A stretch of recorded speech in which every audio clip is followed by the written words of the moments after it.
Well, welcome to today's The Dose headline episode, where we're thrilled to have Chris Colbert, our chairman of the board of Fintech Americas and the author of the new thought-provoking book, Technology is Dead.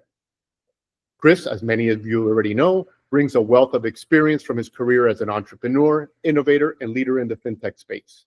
His latest book challenges us to rethink the role of technology in our lives and industries, particularly as we face rapid advances in AI and digital transformation. In our conversation today, we'll explore how financial institutions and tech companies can navigate these changes, balance human values with innovation, and reshape the future of financial services. How are you, Chris? I am well, Ray. Good to see you, and thank you for having me on the show. Well, of course. Well, let's get right into it. So let's start off with the role of fintech in closing the technology gap. In Technology is Dead, you discuss a growing gap between the rapid technological advancement and society's ability to keep pace with the changes. The financial sector has often been at the forefront of tech adoption, from blockchain to AI-driven services. However, there's still significant gaps in financial inclusion and digital literacy.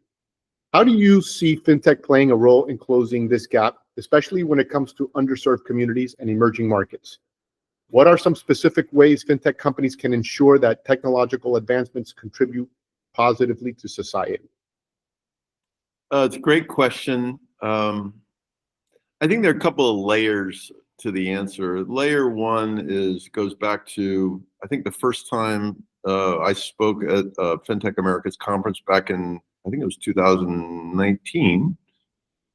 And I shared data at that point about the failure rate of digital transformation, a lot of it in the banking sector, and that a large percentage of the failure rate had to do not with the technology, but actually with the humanity, the capacity of organizations to embrace change, to embrace new ways of working, new ways of thinking, et cetera, et cetera. And so the message to the leadership and anybody that's listening to the show is whatever you're trying to make better, whether technology is involved or not involved, make sure to put human understanding, the variable of customer need, want, desire, the variable of employee need, want, desire, make sure you put that at the forefront of your endeavor, your effort to improve something, versus forgetting about it or ignoring it, and then suffering the consequences of failure. So that's sort of layer number one.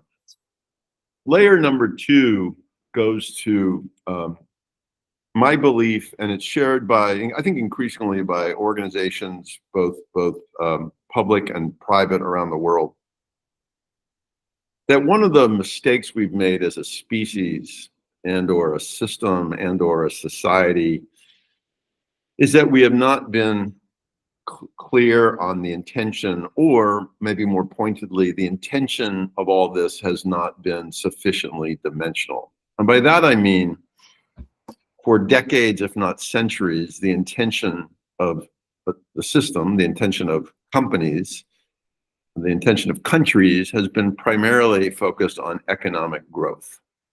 And the same applies to banks. You know, the intention is on shareholder value, on return on assets, return on equity, return. And the problem with that is it somewhere between ignores or discounts human consideration, and a recognition that wealth for some does not mean wealth for all, and wealth does not necessarily mean happiness for all. It does not mean well-being for all. It does not mean fulfillment for all. It does not mean the ability for all to realize their fullest potential. And so I believe one of the mistakes we've made is using economic growth as the only intention for society, when in reality there's a much more important intention, a much more dimensional intention, which is how can we do best by people. And so if a bank today takes its responsibility as a critical linchpin of the society it operates in,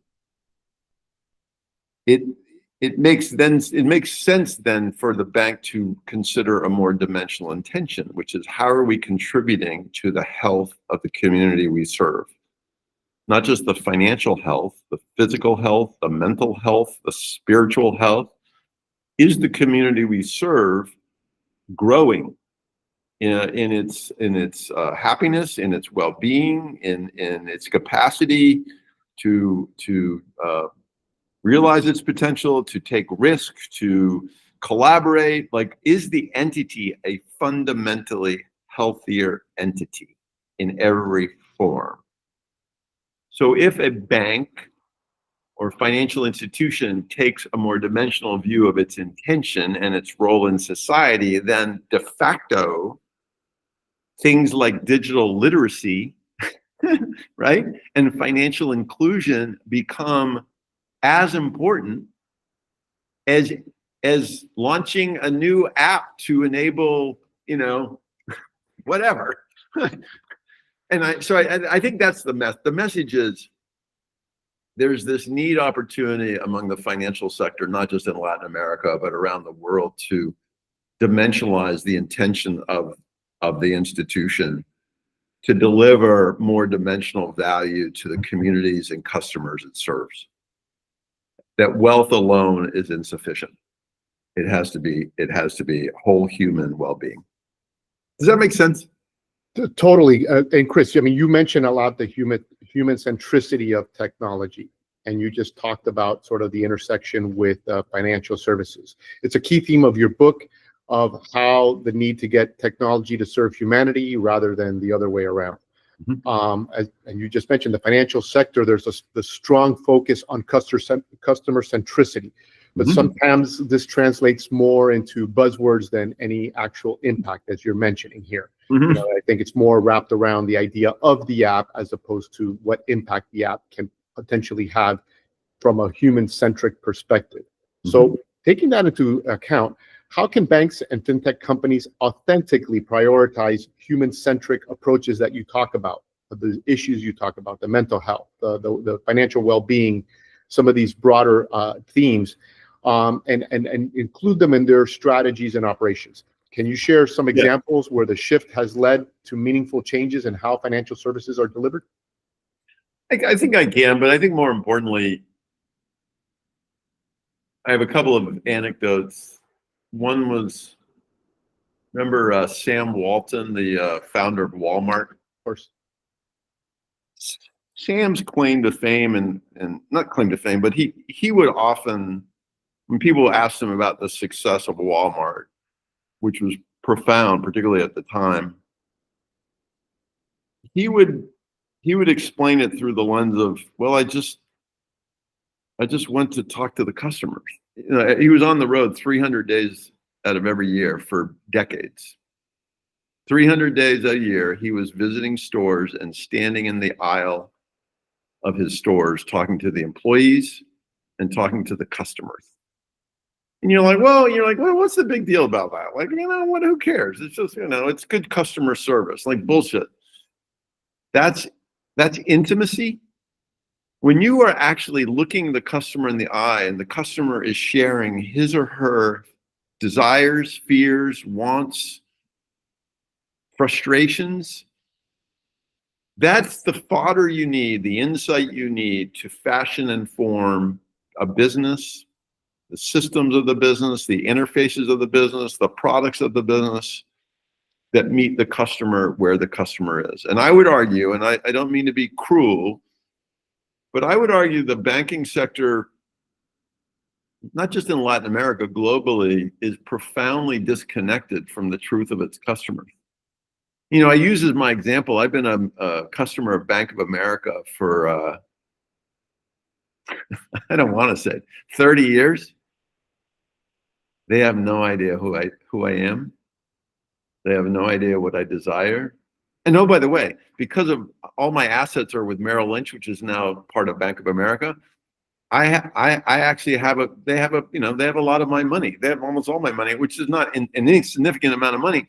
And yet they still have no idea who I am. They have no idea. And so my challenge, not just to banking, but to every sector in the world, is how connected are you really to the human that is your customer?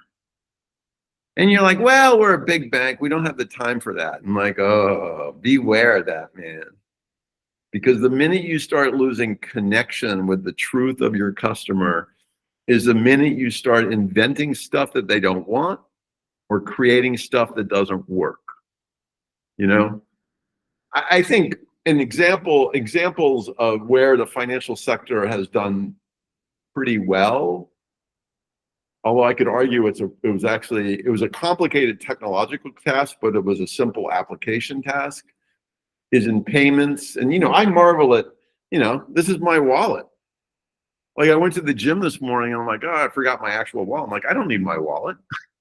You know, like, you know, the one tap thing is profoundly human centric because it's one tap. It's not 3 taps. It's not 5 taps. It's the most moronic. You don't have to remember what to do. It kind of just does it itself. So my point though is that technologically that was really complicated to accomplish. It wasn't, you know, it required a lot of integration, etc. But from an application standpoint, it was really simple. Like, what if we could make payments as simple as one touch, and that would expedite a consumer's life, and they don't have to carry cards anymore, and blah blah blah.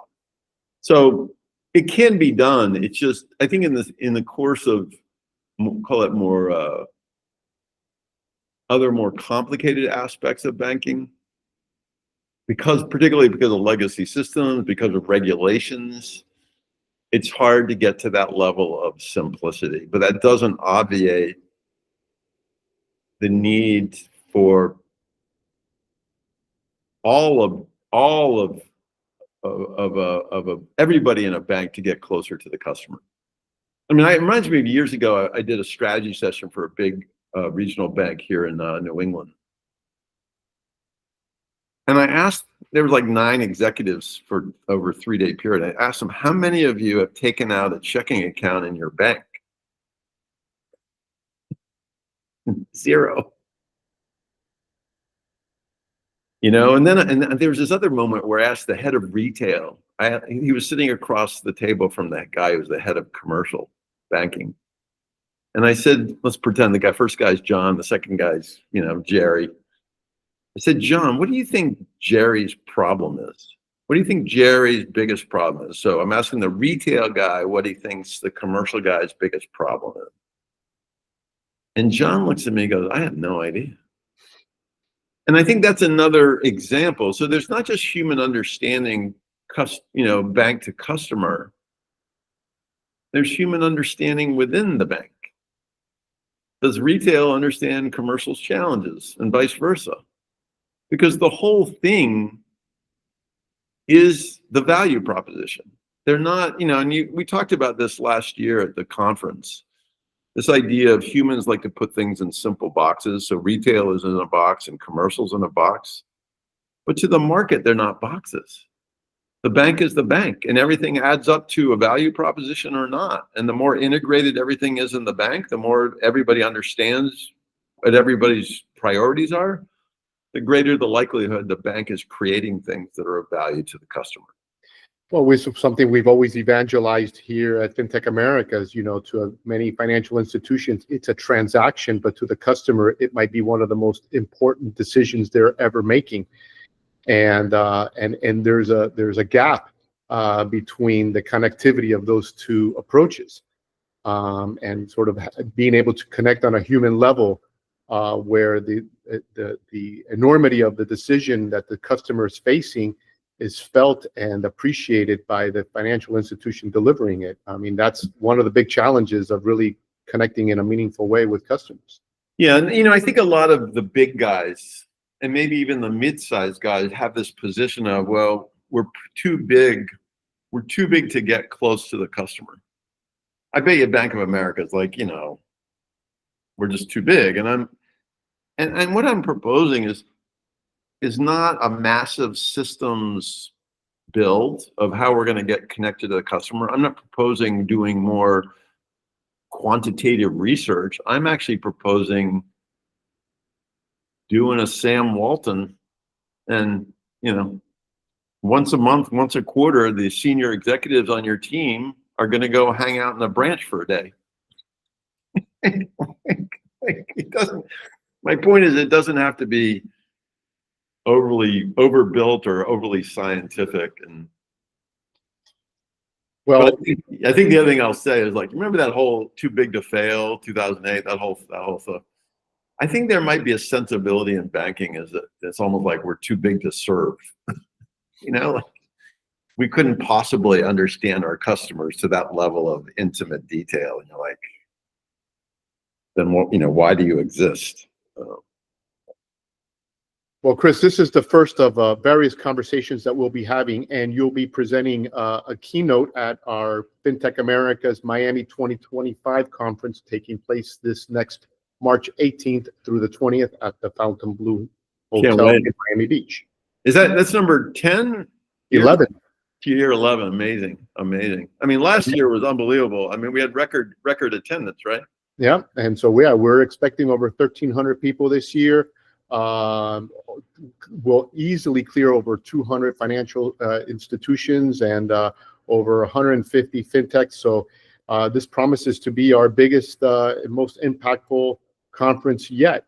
And you will be signing, we'll be giving away and signing some of your books. So for those in the audience, make sure that you're there to get your book and get your 2 cents in with Chris Colbert. Ray, thanks for having me on the show, and I look forward to seeing you in March. It's going to be good. All right. Talk to you soon, Chris.